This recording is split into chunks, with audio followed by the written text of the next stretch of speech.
Hello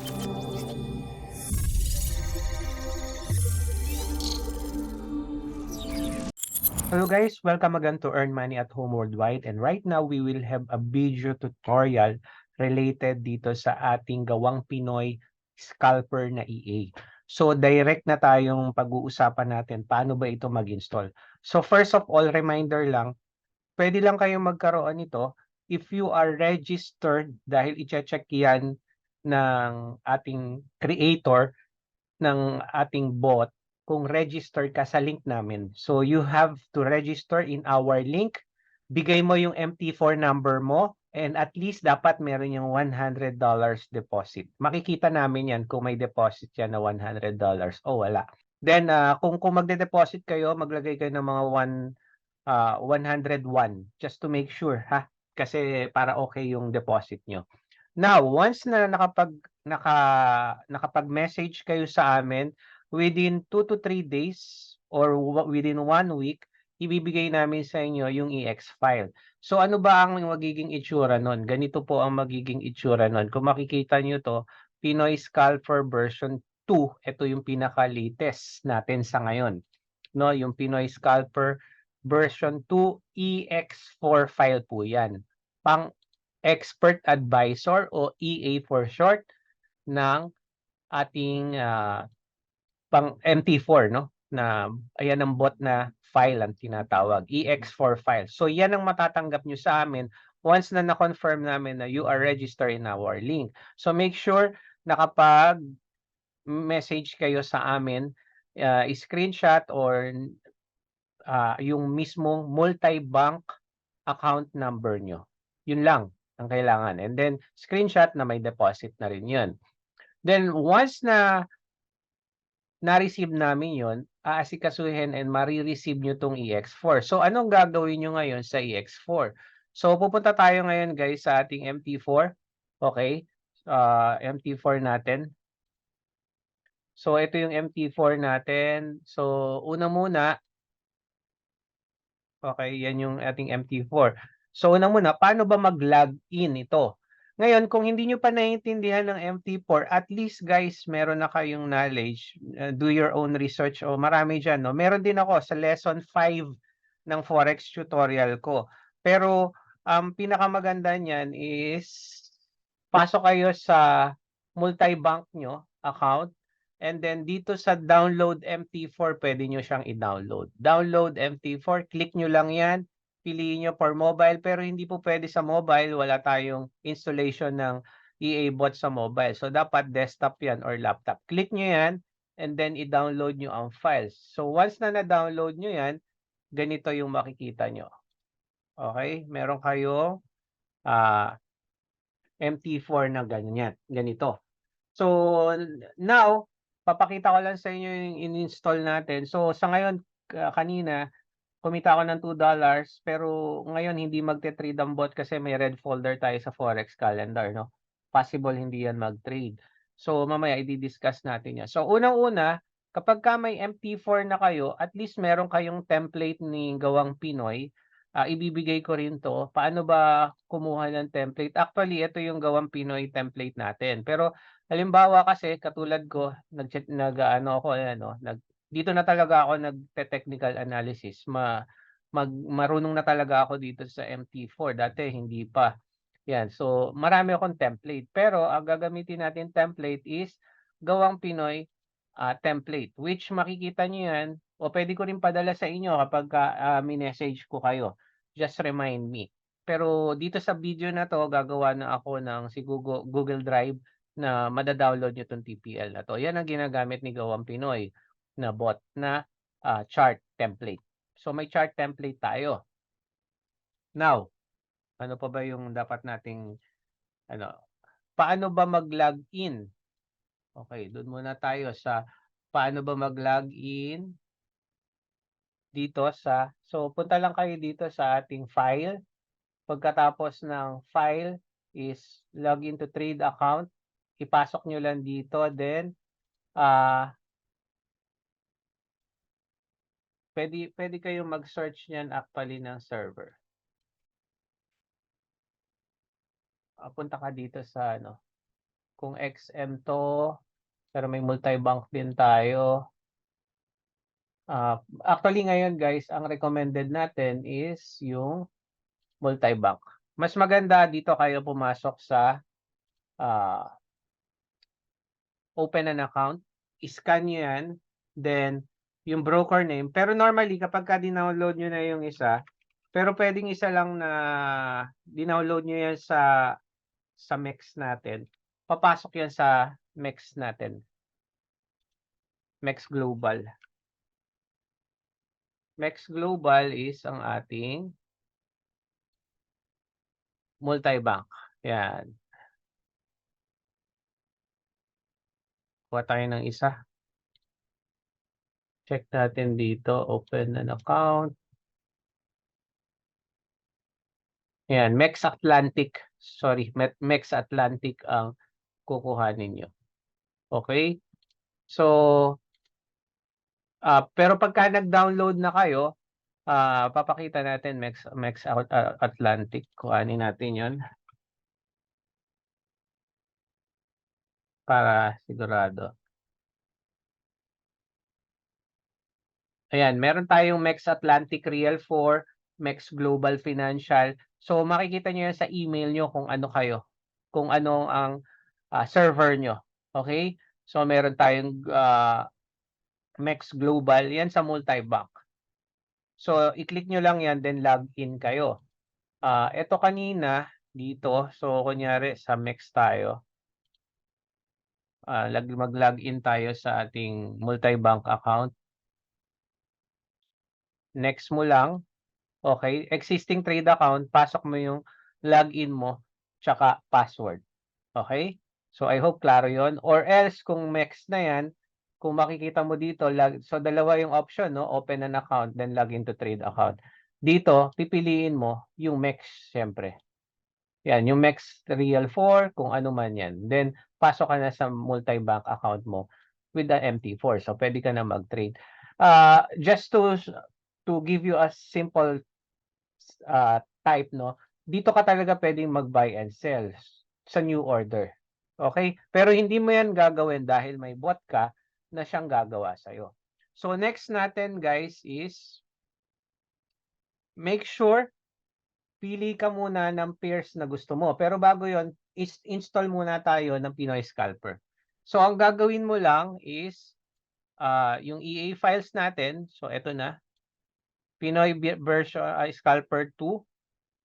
Copy mo to. I-copy mo lang to. Tapos, punta ka sa File, Open Data Folder.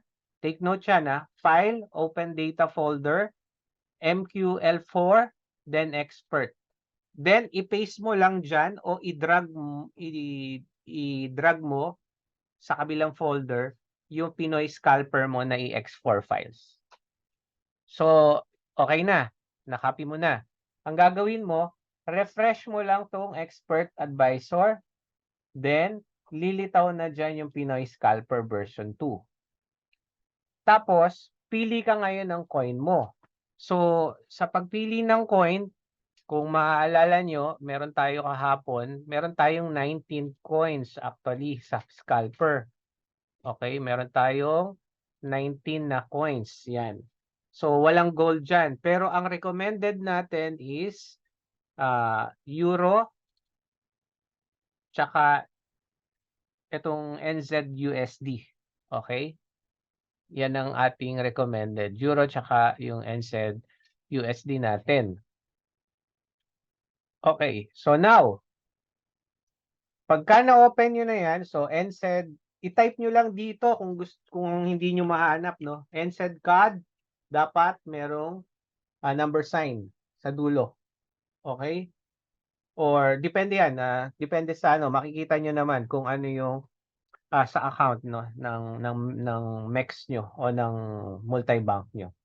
So makikita niyo yan, pili kayo ng pair kung ano yung depende kasi minsan yan sa ano sa kung XM ka, kung multi-bank ka. But as mentioned, recommended namin ang multi-bank. So anong gagawin mo lang? Ito na.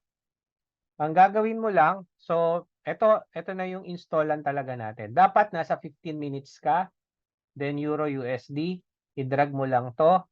Okay? So lalabas yan, Pinoy Scalper version 2, common. Dapat ito naka-allow live trading. Okay, allow live trading. Tapos, ito, ano to? Yan yung 102. Kung ngayon, 102 yan. Tapos times mo lang ng 80. So, para padaliin lang natin, kunyari, ang balance talaga natin ay 100. So, dapat 100. Ang protect balance mo is 80%. So, 80%. Okay? Kuha tayo ng ano, ito. 80%, 20, tapos ang lot size natin is 0.01. 100 ang capital. Etong percentage maximum gain, depende sa iyo yan. Pero ano suggestion namin? Between 10 to 20 lamang. Bakit? Baka kasi matalo ka lang na, kumbaga, parang yung nangyari dati, no? $26, wala, pero ang target ko 300%. Nag-trade pa ng nag-trade si bot. Natalo siya. Nawala pa yung $26 ko. Okay? So, pinaka-suggested namin, kasi nga, tinitignan namin kung ano yung pinakamagandang setting. Now, sa version 2, actually, isa ito sa mga bago, no? O sa, kahit yung mula sa version, sa beta version. Yung open hours, kung kailan siya mag-o-open. So, military time to. Halimbawa, ito, 12 p.m. up to 11 p.m. Sorry, 12 noon up to ano, yan yung setting. Pwede kayong, ngayon ay 10:44 p.m. na. So gusto ko siyang mag-trade ng 11. So 11 times 12, so 23. Tapos gusto ko siyang matapos hanggang alas 2. Seset ko lang yan ng hanggang alas 2 magti-trade. Okay? Ngayon, pagka na-set mo na yan, pinakamaganda, mag-save ka na. Okay? So, kunyari, ise-save mo siya as 100. Ganon, no? 100. Ngayon, baguhin lang natin. Load natin yung 100 to 24. Medyo ano to. Tapos, so ito ay, gusto ko siya mag-trade na actually. So, magte-trade siya ng 23, 11 o'clock. Then, matatapos siya ng alas 2. Tapos na naman yan. Bukas, Sabado na sa alas 2, kuha pa yan. Hanggang, you have not mistaken, hanggang alas 5 o alas 3 bukas. Okay, so i-okay ko yan. Then, pwede mo siyang i-save muna. Bakit?